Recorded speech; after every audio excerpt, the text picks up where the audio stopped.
Subscribe now and press the bell icon. Never miss an update.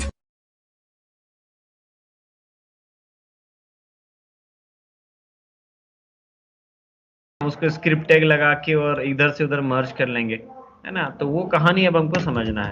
तो मान लीजिए एक सिंटेक्स आपको समझना है, लेकिन उस सिंटेक्स को याद नहीं रखना, आपको बस एक बार प्रैक्टिस कर लेना है, क्योंकि रिएक्ट में सिंटेक्स बदलेगा, फिर 2 दिन बाद ये कहानी फिर बदल जाएगी। थ्योरी सेम रहेगी, प्रैक्टिकल बदलेगा, है ना। लिखने का तरीका रिएक्ट में बदल जाएगा। सो मान लीजिए मैंने क्या किया, एक सिंपल सी JS फाइल बनाई, code1.js। भले एक काम करें, इसको लोअर ही रहने दें, code1, और इसके अंदर मैंने एक फंक्शन बना दिया fun1 नाम से। कुछ भी कोड हो सकता है इसके अंदर, इससे कोई फर्क नहीं पड़ रहा। लेकिन इस फंक्शन को मुझे यहां पे कॉल नहीं करना है, एक अलग से फाइल बना रहा हूं। मुझे चाहिए कि इस फंक्शन को मैं यहां पे कॉल करना चाहता हूं। फंक्शन बना कहां है, दूसरी फाइल में, लेकिन कॉल उसको मुझे दूसरी फाइल से करना है। अभी तो ये कॉल होगा नहीं। अभी आप जैसे ही pro1 को आप चलाओगे और ये आपको एरर दे देगा, वो बोलेगा कि fun1 नाम का तो कोई फंक्शन है ही नहीं, डिफाइन ही नहीं है, क्योंकि ये फंक्शन को कहां ढूंढ रहा है, इस फाइल के अंदर, और इस pro1 के अंदर तो fun1 नाम का कोई फंक्शन है ही नहीं। अब हमको चाहिए कि क्या हम उसे यूज कर सकते हैं, यानी कि एक फाइल जिसके अंदर कुछ भी हो, भले ये फंक्शन हो सकता था, यहाँ पर कोई अरे बना हो सकता था, कोई ऑब्जेक्ट बना हो सकता था, कोई वेरिएबल हो सकते थे। मुझे उन चीजों, उस पर्टिकुलर डेटा को या उस पर्टिकुलर ऑब्जेक्ट को किसी दूसरी फाइल के अंदर एक्सेस करना है। तो करेंगे कैसे? तो नोड का जो तरीका है वो ये कि जहां से आपको डेटा भेजना है, यहाँ पे आप एक कीवर्ड लगाएंगे, और कीवर्ड होता है मॉड्यूल डॉट एक्सपोर्ट्स, और इसको आप वो डेटा भेज दो जो आप किसी दूसरी फाइल में एक्सेस करना चाहते हैं। मॉड्यूल डॉट एक्सपोर्ट्स, ठीक। तो हमने यहां से फंक्शन भेज दिया, फंक्शन कॉल नहीं किया है, राइट। ये ध्यान रखना, यहाँ पे फंक्शन कॉलिंग नहीं करना, हमको सिर्फ वो वेरिएबल भेज देना है। किसके थ्रू? मॉड्यूल के थ्रू, मॉड्यूल डॉट एक्सपोर्ट। यानी कि हम इस फाइल से कह रहे हैं कि ये जो फाइल है, इसमें हम इस फाइल से हम कौन सा ऑब्जेक्ट भेज रहे हैं, fun1। अब दूसरी फाइल जहां पे इसको यूज करना है, ये क्या करेगी, तो यहाँ पे नोड में हमारे पास एक फंक्शन होता है, और फंक्शन होता है रिक्वायर। अब रिक्वायर किसको किया जाता है, तो रिक्वायर किसी मॉड्यूल को रिक्वायर किया जाएगा, यानी किसी फाइल को। तो इसको डबल कोट्स में आप बताओगे कि करंट लोकेशन पे फाइल का नाम क्या है, code1। एक्सटेंशन नहीं लिखोगे आप, क्योंकि रिक्वायर JS फाइल को ही किया जा सकता है, किसी दूसरी फाइल को आप रिक्वायर नहीं कर सकते। तो एक्सटेंशन देने की जरूरत आपको नहीं है। डॉट स्लैश क्यों लगाया मैंने करंट लोकेशन के लिए, क्योंकि ये वाली फाइल इसी फोल्डर में रखी है। ये क्या करेगा रिक्वायर फंक्शन, रिक्वायर फंक्शन इस फाइल में जाके देखेगा कि इस फाइल ने क्या एक्सपोर्ट किया था, और जो एक्सपोर्ट किया था वो आपको लाके दे देगा। इस वेरिएबल का नाम आप चाहो तो वही रख लो जो वहां था, या फिर बदलना चाहो तो बदल दो। तो अगर आप बदलना चाहते हो तो फंक्शन किसके नाम से कॉल होगा, ABC के नाम से। और जब आप इसको चलाओगे तो वो मना नहीं करेगा, वो बोलेगा ठीक है, इसको वो फंक्शन मिल गया। पैकेज वाला काम हो रहा है, मतलब जैसे एक पैकेज में मल्टीपल। हाँ, जावा में जो आप पैकेज वाला काम करते थे कि वहां पे आप क्लास बनाते थे, फिर इधर लाके इंपोर्ट करते थे, ये बिल्कुल वैसे ही कहानी। कंसर्न सिर्फ इतना कि 2 अलग अलग JS फाइल्स हैं हमारे पास। इस फाइल के अंदर कुछ है, भले वो फंक्शन हो सकता है, अरे हो, ऑब्जेक्ट हो, न्यूमेरिकल वैल्यू हो, बुलियन वैल्यू हो, जो मैं चाहता हूं कि दूसरी फाइल भी एक्सेस कर सके, तो उसको हम यहां से क्या कर देंगे, एक्सपोर्ट कर देंगे। और जब एक्सपोर्ट करोगे तो कोई दूसरी फाइल इसको क्या कर सकती है, रिक्वायर कर सकती है। और रिक्वायर फंक्शन आपको वो लाके देगा जो सामने वाले ने भेजा होगा, जो एक्सपोर्ट हुआ था वो आपको यहाँ मिल जाएगा। वो मॉड्यूल डॉट एक्सपोर्ट जो है वो टर्म अपने को यूज करनी, वो टर्म आपको यूज करनी पड़ेगी, राइट। तो सिंपल सी चीज है, ज्यादा कोई मुश्किल काम नहीं है। बट समझना क्या है, ये वाली जो स्टेटमेंट आप लिख रहे हो मॉड्यूल डॉट एक्सपोर्ट्स, ये किसी भी फाइल के अंदर आप सिर्फ एक बार लिख सकते हो, बार बार नहीं लिख सकते। कि अगर मैंने code1 के अंदर इसको लिख दिया तो अभी दोबारा नहीं लिख सकता मैं, राइट, पहली शर्त। दूसरी शर्त यह है कि मॉड्यूल डॉट एक्सपोर्ट से आप सिर्फ एक ही ऑब्जेक्ट भेज सकते हो, मल्टीपल ऑब्जेक्ट नहीं भेज सकते। तो प्रॉब्लम क्या आती है, उसके लिए हम दूसरी फाइल बनाते हैं। क्या किया मैंने इस फाइल की एज इट इज एक कॉपी करी, इसको रीनेम कर दिया मैंने code2, ठीक है। और pro1 को भी कॉपी पेस्ट करके मैंने क्या कर दिया, pro2। अब सवाल ये आया कि सर अगर यहाँ पर जरूरी थोड़ी कि एक ही फंक्शन होगा, मेरे पास तो ऐसा भी हो सकता है ना कि यहाँ पर एक फंक्शन और है, फंक्शन 2। अब मैं क्या चाहता हूँ कि मेरे पास एक फाइल है code2.js और एक दूसरी फाइल है जिसको मैं बोल रहा हूँ कि भैया तू रिक्वायर कर किसको, code2 को। अब मुझे दोनों फंक्शन भेजना है, मैं चाहता हूँ ये दोनों फंक्शन कोई और यूज कर पाए, लेकिन प्रॉब्लम क्या है, मॉड्यूल डॉट एक्सपोर्ट आप सिर्फ कितनी बार लिख सकते हो, एक बार। मैंने सोचा चलो ठीक है लिख के देखते हैं 2 बार, ज्यादा से ज्यादा क्या होगा, एरर आएगी। एक्सपोर्ट से सिर्फ फंक्शन ही एक्सपोर्ट होता है कि कुछ भी एक्सपोर्ट होता है, वेरिएबल एक्सपोर्ट होते हैं, सीधी सी बात। अब उस वेरिएबल के अंदर फंक्शन है कि नंबर है कि स्ट्रिंग है कि अरे है कि ऑब्जेक्ट, उससे कोई मतलब। अभी तो मैंने कोशिश करी कि 2 बार अलग लिख दिया, लेकिन इससे फर्क नहीं पड़ेगा। आप इसको 2 बार लिखो या 3 बार लिखो, इससे क्या फर्क पड़ता है। यहाँ पर आपने क्या लगाया है, रिक्वायर, ये तो सिर्फ एक ही डेटा ला के देगा। तो अभी हम समझने की कोशिश करते हैं कि इससे प्रोजेक्ट, इस वाली फाइल को मैं रन करूं तो यहाँ पे क्या रन होता है, क्योंकि हमारे पास 2 अलग अलग फंक्शन है, दोनों को मैंने एक्सपोर्ट किया था। तो अब देखो, जैसे ही मैंने इसको यहाँ पे लिखा तो इसने कौन सा फंक्शन दिया, जो लास्ट में एक्सपोर्ट हुआ था, यानी कि उसने इसको प्रायोरिटी दी। बिल्कुल सही किया उसने, क्यों, क्योंकि आपने उसको पहले क्या बोला, fun1 भेजना है, फिर बाद में क्या बोला, तो बताओ fun2 भेजेगा, fun1 तो नहीं भेजेगा, राइट। हाँ, भेजेगा नहीं एक्चुअली वो। तो मॉड्यूल डॉट एक्सपोर्ट आप 2 बार नहीं लगा सकते। फिर आपने सोचा चलो एक काम करके देखते हैं कि यहां पर मैं कॉमा लगा के भेज दूं, लिखूं एक ही बार, पर मैं उसको ऐसे लिख दूं कि भाई fun1 भी भेजना है और fun2 भी भेजना है। इस तरीके से भी आपने लिखा तो भी वो आपको fun1 आएगा। अब fun1 क्यों, क्योंकि उसने क्या भेज दिया, fun1 भेज दिया। अब आपने यहाँ पे कॉमा लगा के जो भी लिखा था उसको उसने कोई प्रायोरिटी नहीं दी। तो आप मॉड्यूल डॉट एक्सपोर्ट से सिर्फ एक ही ऑब्जेक्ट भेज सकते हो, मल्टीपल ऑब्जेक्ट नहीं भेज सकते। और इस स्टेटमेंट को आप सिर्फ एक ही बार लिख सकते हो, मल्टीपल टाइम्स नहीं लिख सकते। तो सवाल आता सर अब ये फंक्शन 2 भी मुझे भेजना है तो मैं क्या करूं, जैसे वहाँ दूसरा वेरिएबल है कि फंक्शन 2 है, तो इसको तो 2 बार नहीं लिख पाएंगे ना हम। फिर तो दोनों को एक ही कॉमन फंक्शन में लगा दो। तो उसका जो सॉल्यूशन है वो एक ने बंदे ने बोल दिया था कि मॉड्यूल डॉट एक्सपोर्ट कहता है कि आप मुझे सिर्फ एक ही बार लिख सकते हो और एक ही ऑब्जेक्ट भेज सकते हो, राइट। तो मैंने बोला ठीक है। अब इस ऑब्जेक्ट के अंदर तो मल्टीपल हो सकते हैं ना, बस। तो फिर सो fun1 एंड हमने कोई रूल तो तोड़ा नहीं। वो कहता है कि आप एक ऑब्जेक्ट भेज सकते हो, मैंने एक ही ऑब्जेक्ट भेजा, लेकिन उस एक ऑब्जेक्ट के अंदर तो मल्टीपल चीजें हो सकती हैं। लेकिन अब ध्यान रखने वाली बात ये है कि यहां से आपने क्या भेजा है, एक ऑब्जेक्ट, तो यहां पर भी मिलेगा क्या। अब आप एबीसी को कॉल नहीं कर सकते, आपको उसकी किसी प्रॉपर्टी को कॉल करना पड़ेगा, एबीसी डॉट fun1 और एबीसी डॉट fun2, और आपको दोनों फंक्शंस मिल जाएंगे,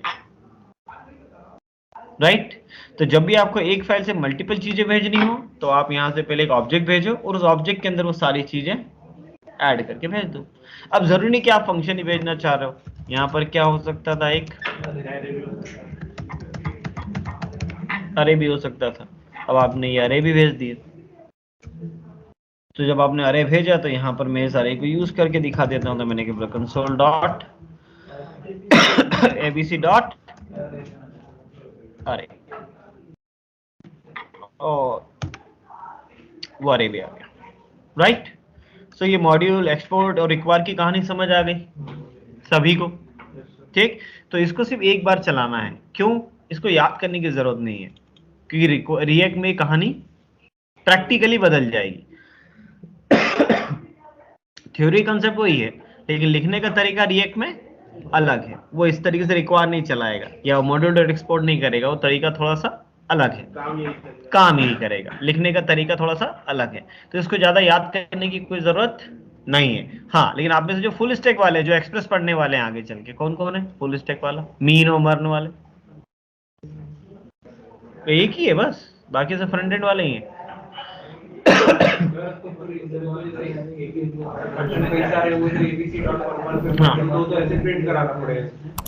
आपके पास ऑब्जेक्ट आ गया ना, अब आपको उस ऑब्जेक्ट में से जो यूज करना है वो आप यूज कर लो। ठीक, चलिए अब एक और तरीका, 1 मिनट बातें नहीं बातें, इधर इधर देख लो पहले।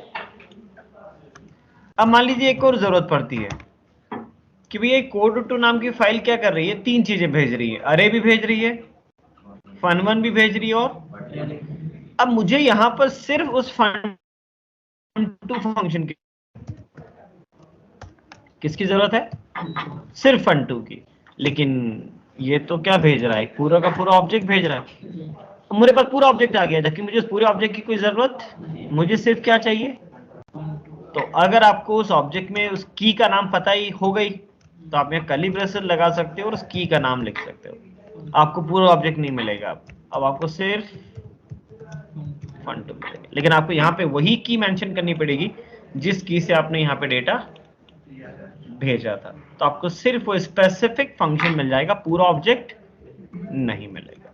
तो ये आपको सोचना है कि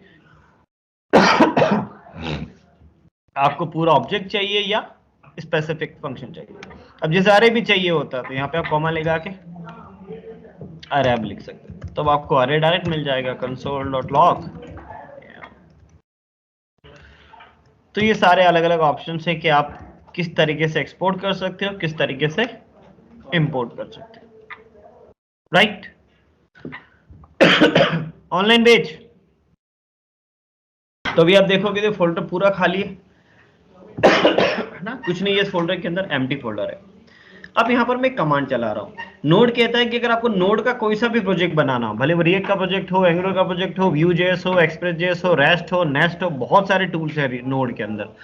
तो अगर आप एक प्रोजेक्ट स्क्रैच से बना रहे हो खुद से, तो पहले आपको प्रोजेक्ट को इनिशियलाइज करना पड़ेगा, राइट। वो कैसे होता है, तो एक फोल्डर बनाया मैंने खाली, इसके अंदर एक कमांड चलाएंगे npm स्पेस init। कमांड क्या है, npm स्पेस और init। ये एक यूटिलिटी कमांड है। होगा क्या इससे, जैसे आप इसको चलाओगे, अब ये कुछ पूछेगा आपसे। सबसे पहले आपसे पूछ रहा है कि पैकेज का नाम बताओ। पैकेज का नाम मतलब आपके प्रोजेक्ट का नाम बताओ। अगर आप अपने प्रोजेक्ट का कोई स्पेसिफिक नाम देना चाहते हो तो, नहीं दोगे अगर आप यहाँ पे कुछ भी, तो ये फोल्डर का नाम ले लेगा। आपने किस फोल्डर के अंदर जाके इस कमांड को चलाया था, सैंपल प्रो के अंदर से, तो ये बाय डिफॉल्ट प्रोजेक्ट का नाम क्या लेता है, उस फोल्डर के नाम से लेगा। लेकिन अगर आपको बदलना है तो आप बदल सकते हो, मैं नहीं बदल रहा अभी। जैसे इंटर करोगे तब ये पूछेगा कि आपको अपने प्रोजेक्ट का वर्जन क्या देना है। बाय डिफॉल्ट वर्जन क्या लेगा, 1.0.0, लेकिन अगर आपको बदलना है तो आप यहां से बदल सकते हो। डिस्क्रिप्शन देना है आपको अपने प्रोजेक्ट का, कुछ भी, कि मेरा प्रोजेक्ट ऐसा ऐसा ऐसा ऐसा ऐसा ऐसा ऐसा, तो वो आप लिख सकते हो। एंट्री पॉइंट, ये भी आपके लिए नहीं है, राइट। रिजेक्ट में ये भी कुछ काम नहीं देगा। आगे चल के आप में से अगर कोई एक्सप्रेस पढ़ने वाला है तो वहां पर ये काम देगा आपको, ये एंट्री पॉइंट क्या होता है, तभी आप इसमें कुछ करने की जरूरत नहीं है। टेस्ट कमांड टेस्टिंग से रिलेटेड है, आप डेवलपर हो तो वो कमांड हमको कोई मतलब नहीं है। गेट रिपोज, गिट आता है किसी को, तो बस तो उसका यूआरएल आप यहाँ दे सकते हो, राइट। तो आपका प्रोजेक्ट डायरेक्टली उस गिट से अटैच हो जाएगा। लेकिन जिसको गिट नहीं आता छोड़ दो, भूल जाओ, कोई दिक्कत नहीं। कीवर्ड कोई दिक्कत नहीं, छोड़ दो। ऑथर में आप अपना नाम दे सकते हो कि मैं डेवलपर हूँ, इसका जो भी डेवलपर का नाम आपको देना है या कंपनी का नाम देना है। लाइसेंस एग्रीमेंट अगर कुछ है आपके प्रोजेक्ट का, तो वो लाइसेंस एग्रीमेंट का डिटेल आप यहाँ दे सकते हो, बस। अब इसके बेसिस में किया क्या, एक जेसन फाइल बनाई। जेसन पढ़ चुके हैं हम वेब में, अनुराग सर की क्लास में आपने पढ़ लिया। तो ये एक जेसन फाइल बनाता है, बस, और कुछ नहीं करता। आप चाहते थे जेसन फाइल खुद से मैनुअल भी बना सकते थे। तो सच इस कमांड का कोई बहुत ज्यादा यूज नहीं है कि इस कमांड के बिना काम नहीं होना। और ये आपसे पूछना है भाई आपने जो डेटा भरा था उसके हिसाब से जेसन फाइल बनी है, सही बनी है? मैंने बोला हाँ सही बनी है, बस। तो क्या हुआ, आपके प्रोजेक्ट के अंदर एक फाइल आ गई है। इस फाइल का नाम क्या है, पैकेज.js। ये फाइल बहुत काम की है। अगर आप रिएक्ट में या नोड के किसी भी मॉड्यूल पे आप काम कर रहे हो तो ये फाइल बहुत काम की है। ये आपके प्रोजेक्ट का भी मान के चलो कि मेन एंट्री फाइल है, जिसके अंदर सारा डिस्क्रिप्शन लिखा है कि आपका प्रोजेक्ट क्या है, क्या नहीं है, क्या करेगा, क्या नहीं करेगा, और इसके अंदर भी बहुत कुछ चीजें अभी और भी आएंगी। लेकिन इनिशियली ये पैकेज और जेसन फाइल ऐसे बन जाती है, और आप चाहते तो ये मैनुअली भी बना सकते हो, कर सकते हैं ना। इसको तो आप एडिट कर सकते हैं। तो 5 जेसन फाइल है, आपको जो लगाना, सैंपल ऐप, मतलब पहले आप रॉ डाल दो, उसके बाद जितना एडिट करना कर सकते, इसमें कोई दिक्कत, राइट। ये बात समझ आ गई। अब आगे की कहानी समझने से पहले आपको डिपेंडेंसी समझ में आनी चाहिए। डिपेंडेंसी मतलब इस पे डिपेंड है लैंग्वेजेस। डिपेंडेंसी का मतलब ये कि आपके, अगर आप एक नोड या कोई सी भी प्रोजेक्ट की बात करो, किसी भी टेक्नोलॉजी की बात करो, तो उस प्रोजेक्ट को एग्जीक्यूट होने के लिए किन किन चीजों की जरूरत पड़ेगी। हार्डवेयर सॉफ्टवेयर नहीं, हार्डवेयर नहीं है ना, यहाँ जरूरत है प्रोग्राम्स की, मॉड्यूल्स की, राइट। तो डिपेंडेंसी का मतलब कि आपके प्रोजेक्ट को चलने के लिए किन किन चीजों की जरूरत है, किन किन चीजों से मतलब किन किन टाइप के दूसरे सॉफ्टवेयर की जरूरत है एग्जीक्यूट होने के लिए, राइट। क्योंकि एक बड़े प्रोजेक्ट बहुत सारी अलग अलग चीजों की जरूरत उसको पड़ती है एट द रन टाइम, जिसे हम बोलते हैं डिपेंडेंसी। अब डिपेंडेंसी दो टाइप की होती है, एक पब्लिक और प्राइवेट। पब्लिक को हम ग्लोबल डिपेंडेंसी भी बोलते हैं और प्राइवेट को हम लोकल डिपेंडेंसी भी बोलते हैं। इन दोनों में फर्क समझ में आना चाहिए आपको कि ग्लोबल डिपेंडेंसी क्या और लोकल डिपेंडेंसी क्या।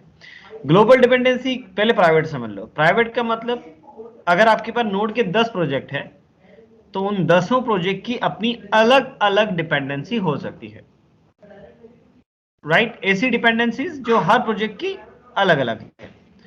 ग्लोबल डिपेंडेंसी मतलब जिसका किसी एक प्रोजेक्ट से कोई लेना देना नहीं है, राइट। कोई सा भी नोड का प्रोजेक्ट बनाओ तो ये चीज तो चाहिए। जैसे अगर आप as an human point of view से समझो तो हवा में ऑक्सीजन होनी चाहिए, ये मेरी डिपेंडेंसी है, सबकी है। ये ग्लोबल डिपेंडेंसी है। मैं ये नहीं कह सकता कि हवा में ऑक्सीजन से मुझे चाहिए तो आपको भी चाहिए, वो तो सबकी है। तो ये लोकल डिपेंडेंसी नहीं है, ये एक global dependency. As a living creature, भले जानवर हो या जो भी हो, उसको हवा में ऑक्सीजन चाहिए, ये ग्लोबल डिपेंडेंसी है। मैं ऐसा नहीं बोल सकता कि बस मुझे ही हवा चाहिए, बस बाकी सब कोई बिना सांस लिए जी लेंगे, ऐसा नहीं हो सकता। तो ग्लोबल डिपेंडेंसी। लेकिन as a human point of view हम सबकी अलग अलग लोकल डिपेंडेंसी भी होगी, है ना। मुझे जीने के लिए कुछ चीजें चाहिए जो हो सकता है आपको नहीं चाहिए, और आपकी कुछ अलग डिपेंडेंसी ही होगी, राइट।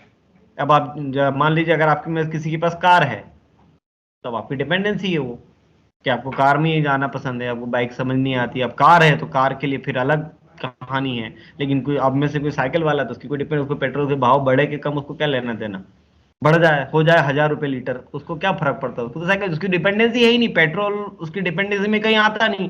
पेट्रोल 1000 रुपए लीटर हो के 10,000 रुपए लीटर, उसको क्या फर्क पड़ा, उसको तो पेट्रोल मारना है, तो उसकी डिपेंड है। लेकिन जिसके पास बाइक है या कार है उसको तो दिक्कत हो जाएगी बेचारे को। तो लोकल डिपेंडेंसी का मतलब किसी प्रोजेक्ट की लोकल डिपेंडेंसी जो सिर्फ उसी की है, जरूरी नहीं कि दूसरे की भी हो, या दूसरे की हो भी सकती है, राइट। लेकिन ग्लोबल तो सबकी है। बात समझ में आ गया। तो अभी आपको बस एज्यूम करना है कि ये मेरा क्या है, एक प्रोजेक्ट है जिसमें कोई कोडिंग नहीं लिखी मैंने। मुझे इस प्रोजेक्ट के अंदर कुछ मॉड्यूल्स चाहिए, नोड के इनबिल्ट मॉड्यूल्स हैं। जैसे अगर आप रिएक्ट पढ़ रहे हो तो रिएक्ट भी क्या है, एक मॉड्यूल है नोड का। तो मुझे इस प्रोजेक्ट के अंदर क्या चाहिए, कुछ मॉड्यूल्स चाहिए एज ए लोकल डिपेंडेंसी, जो आपको इंस्टॉल करने पड़ेंगे। तो उसकी कमांड आपको पता होनी चाहिए।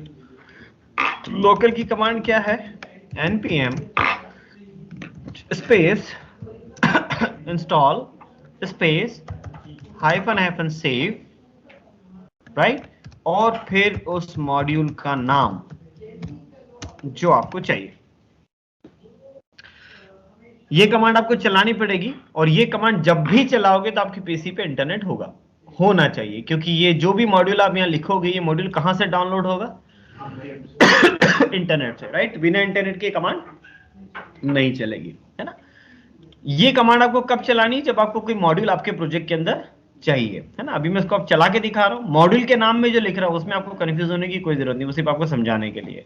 तो मैंने यहाँ पर एक कमांड चलाई, आपके प्रोजेक्ट के अंदर आया मैंने चलाया npm install -हाइफन सेव, और मैंने अब लिख दिया क्या, और ये नेट से उठा लाएगा, राइट? मैंने यहाँ पे लिख दिया मंगूज। तो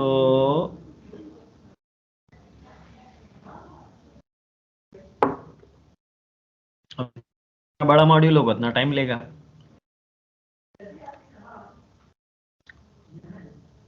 ये डाउनलोड हो गया। आप एक साथ मल्टीपल भी कर सकते थे, यानी कि सेव के बाद मैंने एक लिख दिया कोरस, है ना? कोरस के बाद स्पेस देके मैंने लिख दिया MySQL 2, राइट? और फिर मैं क्या लिख दूं? पर्टिकुलर प्रोजेक्ट के अंदर ही होते हैं कि सिस्टम में होते हैं? ये लोकल कमांड कौन सी है? Hyphen save. ये लोकल डिपेंडेंसी है। तो ये आपके प्रोजेक्ट के अंदर इंस्टॉल हो रहे हैं, राइट? वही हमको समझना है। 5 मॉड्यूल ले लेता हूँ, रिएक्ट ले लिया मैंने, मोंगो ले लिया, कोरस ले लिया, MySQL 2 ले लिया, और क्या ले ले? छोटा सा HTTP ले लेते हैं। तो यहां पर हमने क्योंकि अगर ऐसा लिखा तो ये एक साथ कितने मॉड्यूल डाउनलोड करेगा? 3। अभी आपको मॉड्यूल से कोई लेना देना नहीं ना कि ये क्या करता है, अभी वो समझ ही नहीं रहा, अभी तो हम सिर्फ इंस्टॉलेशन प्रोसेस समझ रहे हैं। तो हमने कितने मॉड्यूल इंस्टॉल किए? 5। रिएक्ट, मंगूस, कोरस, MySQL 2 और HTTP। सवाल ये कि कहां जाके इंस्टॉल हुए होंगे, है ना? और क्या क्या फर्क आया होगा मेरे प्रोजेक्ट के अंदर। तो VS कोड में जब हम आएंगे तो यहाँ पे कुछ और कहानी आ गई ऑटोमेटिकली। सबसे पहले हम कहां जाएंगे? पैकेज.json फाइल के अंदर। इस फाइल के अंदर एंट्री हुई है ऑटोमेटिकली, क्योंकि हमने वो कमांड चलाई थी। तो पैकेज.json फाइल ये एंट्री करके रखती है कि आपके प्रोजेक्ट की लोकल डिपेंडेंसी कौन कौन सी है, ग्लोबल नहीं, लोकल। इस पैकेज.json फाइल के अंदर जो एंट्रीज आएंगी वो कौन सी डिपेंडेंसी होंगी? आपकी लोकल डिपेंडेंसीज। तो देखो यहाँ पर एंट्री हो गई, डिपेंडेंसीज आ गया कि भाई आपको कोरस चाहिए, कोरस का वर्जन कौन सा? 2.8.5। HTTP का वर्जन कौन सा? मंगूस का वर्जन कौन सा? MySQL 2 का वर्जन कौन सा? और रिएक्ट का वर्जन कौन सा? ठीक। तो जितने मॉड्यूल्स आप अपने प्रोजेक्ट के अंदर, जितने लोकल मॉड्यूल धीरे धीरे धीरे धीरे ऐड करते जाओगे, उसकी एंट्री ऑटोमेटिकली कहां होती जाएगी? इस पैकेज.json के अंदर। इतनी बात समझ में आ गई?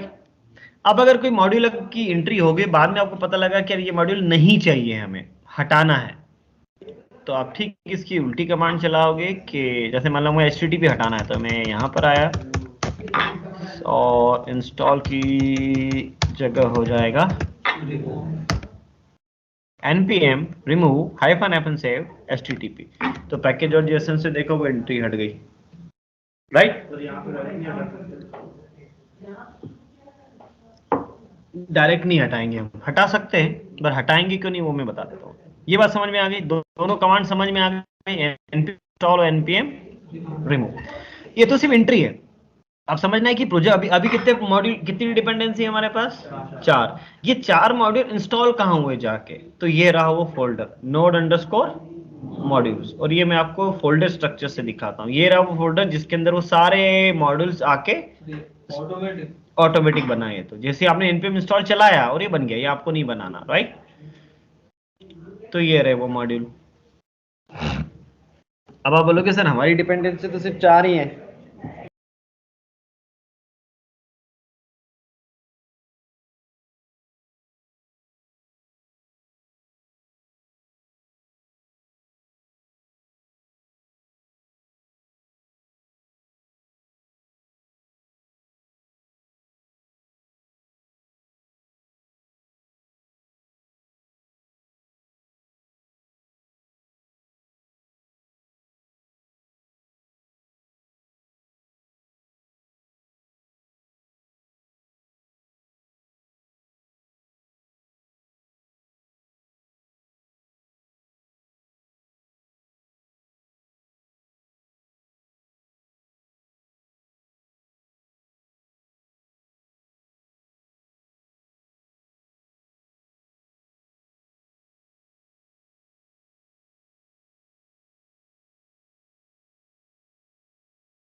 अब सवाल ये है कि हमने कितने मॉड्यूल डाले थे, 4, और यहाँ फोल्डर कितने, 48 है ना। तो ये 48 क्यों आए, यहाँ कितने हैं 48, जबकि हमने कितने मॉड्यूल डाले थे, सिर्फ 4। ठीक, तो ये कहानी समझ में आनी चाहिए कि 48 क्यों है यहाँ पे, है ना, जबकि हमने तो सिर्फ coarse, mongoose, MySQL to React, तो आपको देखो मिल जाएंगे। ये रहा कोरस, ये रहा आपका mongoose, ये रहा आपका MySQL 2, और ये रहा आपका React। तो 4 डाले थे, 4 तो दिख रहे हैं हमको, लेकिन ये बाकी की कहानी समझ में नहीं आ रही। ठीक है, मैं समझाता हूँ आपको। जैसे ये सैंपल प्रो क्या है, हमारा एक फोल्डर, यानी कि ये हमारा एक प्रोजेक्ट है। ठीक, इस प्रोजेक्ट की कितनी डिपेंडेंसीज हैं, 4। कौन कौन सी, कोरस, mongoose, MySQL 2, React। ठीक है, अब इनमें से हम कोई एक मॉड्यूल ढूंढते हैं। मान लो हम इसमें से mongoose ढूंढ लेते हैं, है ना। यहाँ पे आओ, mongoose, LMNOP, ये रहा mongoose। अब ये खुद भी अपने आप में एक नोड का प्रोजेक्ट है, तो इसके अंदर भी क्या है, package.json फाइल। और अब इसकी डिपेंडेंसी देखो, इसकी कितनी डिपेंडेंसीज हैं, 3, 6, 7। तो ये भी तो आएंगी। वे तुम्हारे प्रोजेक्ट को mongoose चाहिए, और mongoose को चलने के लिए ये चाहिए, तो जब तक ये नहीं लाओगे तो mongoose नहीं चलेगा। एक चेन बन जाती है ना। हाँ, तो ये तो लानी पड़ेगी ना। अब तुम बोलो सर मुझे तो ऑक्सीजन चाहिए, तुम तो धरती के सारे पेड़ काट दो, मुझे क्या मतलब, मुझे तो ऑक्सीजन चाहिए। तो फिर तो तुम पेड़ काटोगे तो ऑक्सीजन कहां से बनाओगे ऑक्सीजन? तो आपको ऑक्सीजन चाहिए, ऑक्सीजन के लिए पेड़ चाहिए, तो सारी चीजें लानी पड़ेगी ना, वो तो डिपेंडेंसीज है। तुम्हारे प्रोजेक्ट को mongoose चाहिए, और mongoose को ये 7 चाहिए, तो ये भी तो आएंगी। अब इनको खोजोगे तो इनकी भी कुछ मिलेगी, और जिसको खोजोगे फिर उसकी भी कुछ और मिलेगी, फिर उसकी भी कुछ और मिलेगी, इसलिए वो 48 है। पेड़ लाने के लिए पानी भी चाहिए, पानी भी चाहिए, पानी के लिए फिर बारिश भी होनी चाहिए, बारिश चाहिए, तो फिर समझ गए तुम। पूरे परिवार के साथ आ जाता। अब आपको बात समझ में आ गई, वो 48 कहां से आए, बस। तो इससे कोई लेना देना नहीं है, आपको सिर्फ अपने मॉड्यूल डालना है। आपको समझ में आ जाना चाहिए कि वहां पर इतने 48 ब्लॉक क्यों बन गए। लेकिन अब होगा क्या कि अगर इस तरीके से मैं अलग अलग मॉड्यूल डालता जाऊंगा, कि मैंने रिएक्ट डॉम भी डाल दिया, मैंने एक्सप्रेस भी डाल दिया, मैंने रिएक्ट रिडक्स भी डाल दिया, मैंने चलो इससे ही काम हो जाना चाहिए। प्रोजेक्ट में ज्यादा हैवी नहीं होता है। वही तो समझाने के लिए डाल रहा हूँ, रुक तो जाओ। ठीक, तो अब अगर आप इस फोल्डर को ओपन करोगे तो इस भैया राजा के अंदर 108 फोल्डर हो गए। ठीक है, जबकि हमारी डिपेंडेंसी तो 1 2 3 3 3 6 7 ही है। अब इन 108 की वजह से जो फर्क पड़ा हुआ आप समझो। फर्क क्या पड़ा, इस प्रोजेक्ट की साइज देखें पर, टोटल साइज कितनी हुई, 32 MB, जबकि अभी कुछ लिखा नहीं है, फिर भी ये 32 MB हो गया। किसकी वजह से? अब आप जब रिएक्ट में प्रोजेक्ट बनाओगे, ये तो अभी मैं सिर्फ समझा रहा हूं, रिएक्ट का इनिशियल प्रोजेक्ट जिसमें तुमने एक लाइन का भी कोड नहीं लिखा, वो 250 MB का बनेगा। इनकी वजह से, तुम्हारे कोड की वजह से नहीं, इस वजह से, क्योंकि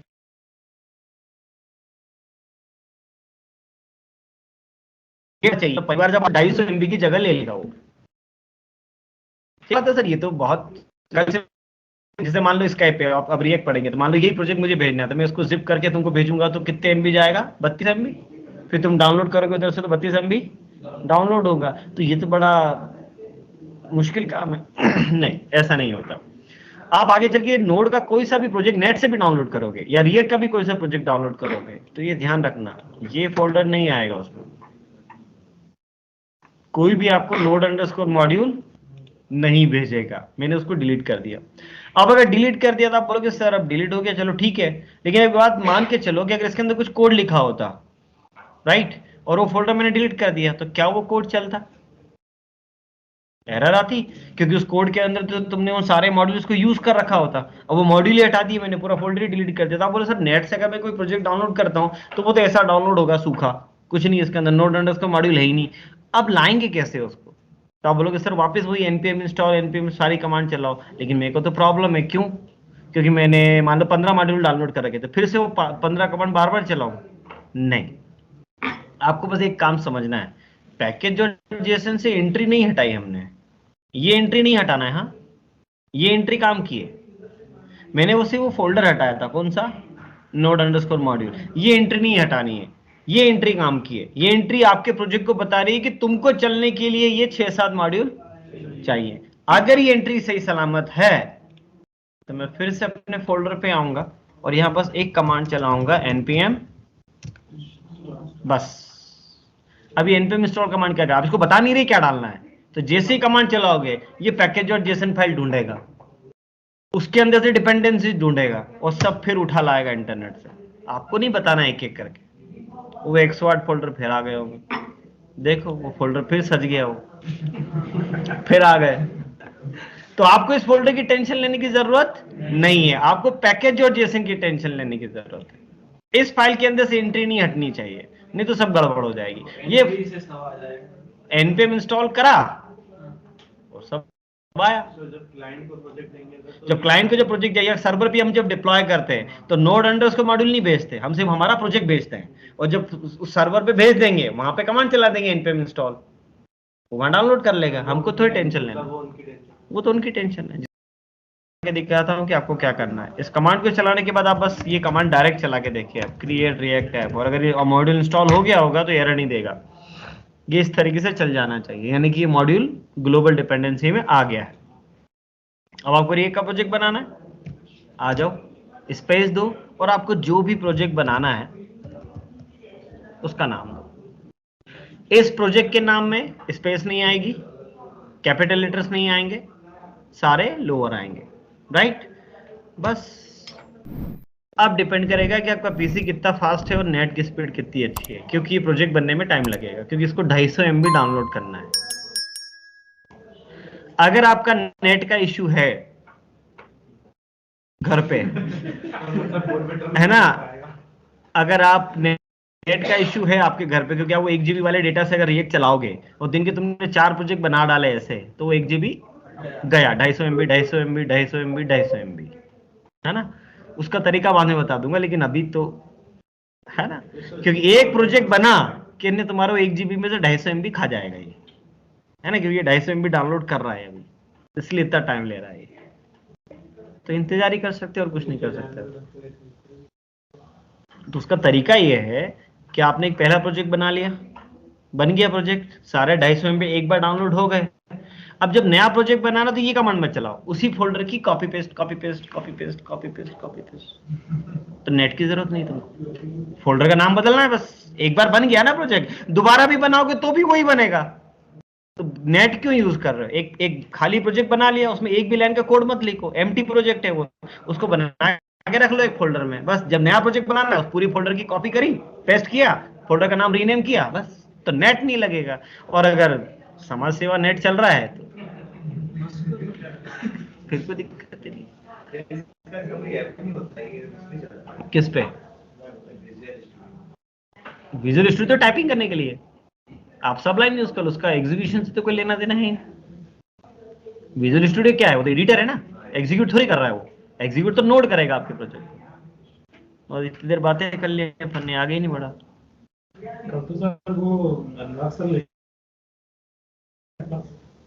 वो शुक्रवार को है। लो ये बंद हो गया, इतना तो नहीं चलता आज से।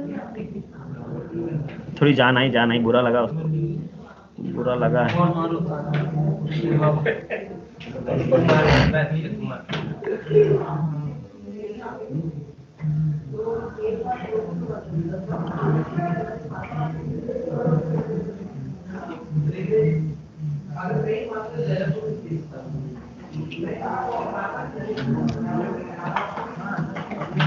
सो आपको क्या करना है, आपको बातें नहीं, कल अगर किसका सेटअप नहीं हुआ तो मैं दोबारा नहीं समझाऊंगा, है ना, इसलिए अभी इधर समझ ले। ये कमांड आपको चलानी है ना, और हो सकता है विंडोज में कभी कभी प्रॉब्लम आती है कि ये कमांड, हाँ इसलिए बता रहा हूँ। इस कमांड को जब आप चलाओ है ना। तो CMD प्रॉम्प्ट डायरेक्ट ओपन मत करना, CMD प्रॉम्प्ट वही विंडो की प्रेस करोगे, CMD टाइप करोगे तो वहां जाता है, तो जल्दबाजी मत करना उस पर क्लिक करना। उसमें इधर ऑप्शन आता है रन एज एडमिनिस्ट्रेटर, उस पे जाना और फिर ये कमांड चलाना, ठीक। और फिर भी दिक्कत आएगी तो फिर अपन समझेंगे, फिर मरीज लाना पड़ेगा यहाँ पे। तो सर इसको फोल्डर के अंदर से जाके कहीं से भी चला देना, ये तो कंप्यूटर पे इंस्टॉल हो रहा है ना, इसका किसी स्पेसिफिक फोल्डर से या किसी प्रोजेक्ट से कोई लेने देना नहीं। ये आपने -G लगाया मतलब ये मॉड्यूल आपके पीसी पे जाके इंस्टॉल होगा, न कि किसी प्रोजेक्ट के अंदर। उसकी सी ड्राइव पे जाके ये बन गया आपका प्रोजेक्ट। तो अगर आप इस मॉड्यूल को इंस्टॉल करने के बाद, कौन सा मॉड्यूल, ये कमांड आपने चल गई, ये सक्सेसफुली चल गई, तो फिर आप इस तरीके से प्रोजेक्ट बनाओगे। प्रोजेक्ट बनने के बाद पूरा 250 MB डाउनलोड हो गया तो ये आपको बधाई दे देगा, सक्सेस क्रिएटेड फर्स्ट स्टेप, कि भी आपका प्रोजेक्ट बन गया है। और कुछ कमांड्स देगा नीचे जो भी आपको चलानी नहीं है, सिर्फ आगे समझ लेंगे अपन, ठीक है। बन गया प्रोजेक्ट, तो देखो यहाँ बन गया होगा, ये रहा फर्स्ट स्टेप। और इसकी साइज अगर हम देखें अभी इनिशियली तो 200-250 MB होगी, 249.5 MB, और 40,640 फाइल्स हैं इसके अंदर। और ओपन करोगे तो बस साइज इसी की है। और इसके अंदर कितने फोल्डर हैं, नहीं 819। कितने फोल्डर है इसके अंदर, 819। तो आपको इससे कोई लेना देना नहीं, ये तो रिएक्ट को चाहिए, तुम तो रिएक्ट चलाओ, तुमको इससे क्या मतलब 819 है कि 1000 है कि 5000, उससे तुमको क्या लेना देना, राइट। अब इसके अंदर जो मेन चीज है, अब मैंने इतनी कहानी क्यों समझाई, ये रिएक्ट का प्रोजेक्ट बन गया, इसमें मुझे 2 चीजें समझाने की जरूरत नहीं है अब आपको। इस प्रोजेक्ट के अंदर पैकेजाइजेशन आपको समझ में आ गई क्या होती है, नोड अंडरस्कोर मॉड्यूल क्या होता है ये समझ में आ गया आपको। अब बस इसके अंदर 2 फोल्डर और बने हैं, पब्लिक और SRC। पब्लिक के अंदर भी बहुत सारी चीजें, ये क्या है ये समझना है हमको, SRC के अंदर क्या क्या बना हुआ है खिचड़ी ये समझना है, तो फिर रिएक्ट पढ़ना ही है हमको, ये हम बाद में पढ़ेंगे, ठीक है। तो 1 मिनट, हेलो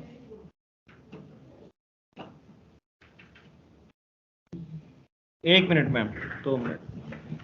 हेलो मैम, हाँ बोलिए मैम।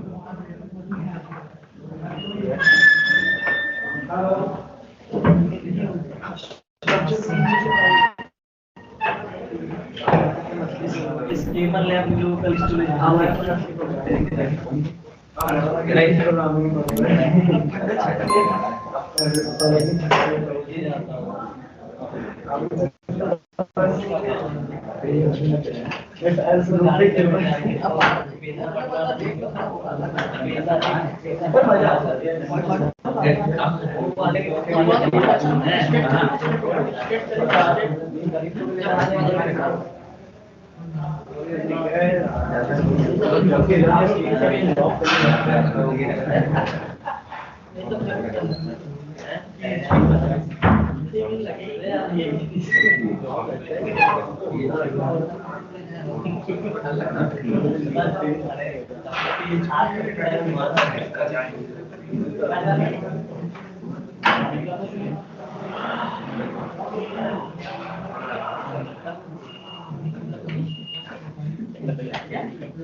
सो बस लास्ट चीज आप समझ ले, ठीक है।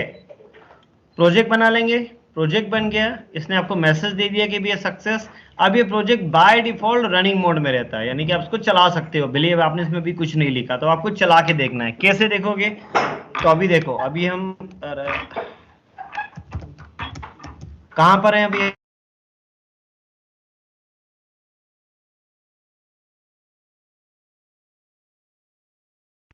ये आ गए हम हमारे प्रोजेक्ट के अंदर। और प्रोजेक्ट के अंदर आके आप एक कमांड चलाएंगे npm space start, right. Project को चलने में भी टाइम लगेगा, उसमें भी थोड़ा आपको धीरज रखना है, डिपेंड करेगा आपका पीसी कितना फास्ट है। क्यों टाइम लग रहा है वो कहानी हम बाद में समझेंगे, लेकिन अब आपको ब्राउजर दिखना चालू हो जाएगा क्योंकि रिएक्ट आ गया है। लेकिन एक और खास बात, बहुत सारी अच्छी अच्छी बातें हैं, ब्राउजर आपको नहीं चलाना, ये चला देगा। तो देखो मैंने कमांड चलाई, ये थोड़ा टाइम लेगा, स्टार्टिंग द डेवलपमेंट सर्वर, और ये रहा ब्राउजर, मैंने नहीं चलाया। आपका डिफॉल्ट ब्राउजर ऑटोमेटिकली चला देगा वो, और एक इनिशियल प्रोजेक्ट जो रिएक्ट का है वो आपको दिख जाएगा। ये दिख जाना चाहिए सबके पीसी पे आज, फिर हम कल थ्योरी पढ़ लेंगे क्या हो रहा, कैसे हो रहा, क्या नहीं हो रहा। ये लोगो दिख जाना चाहिए, इसका मतलब आपका प्रोजेक्ट चल गया, बन भी गया,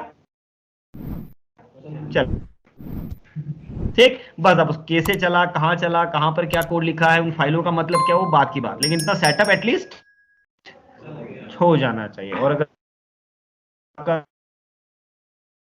समझेंगे सर जैसे CMDM को चलाएंगे तो इंस्टॉल लाइफ पे करेगा क्या, इंस्टॉल जो आपका नोड इंस्टॉल है ना, जैसे आपके प्रोजेक्ट के अंदर एक नोड अंडरस्कोर मॉड्यूल है, ऐसे जो आपके पीसी पे नोड डला है उसके अंदर भी एक नोड अंडरस्कोर मॉड्यूल है, तो ये प्रोजेक्ट उस नोड अंडरस्कोर मॉड्यूल में जाके इंस्टॉल हो जाएगा, उसकी तुम क्यों टेंशन ले रहे हो। नहीं सर, जैसे वो बना लो, वो इंस्टॉल तो हो जाएगा, ठीक है। हाँ। फिर जब प्रोजेक्ट बनाने के लिए वो प्रोजेक्ट जहां पर भी बनाना है आपको, जिस भी फोल्डर में बनाना है, उस फोल्डर के अंदर जाओगे और वो कमांड चला दोगे, create react app, create dash react dash app space और प्रोजेक्ट का नाम एंटर करोगे, प्रोजेक्ट बन जाएगा। और npm स्टार्ट से चलाओगे तो प्रोजेक्ट चल भी जाएगा, ठीक है। तो ये मैं आपको भेज रहा हूं, भेजना क्या, इसमें तो कुछ भेजना है ही नहीं, कमांड में आपको भेज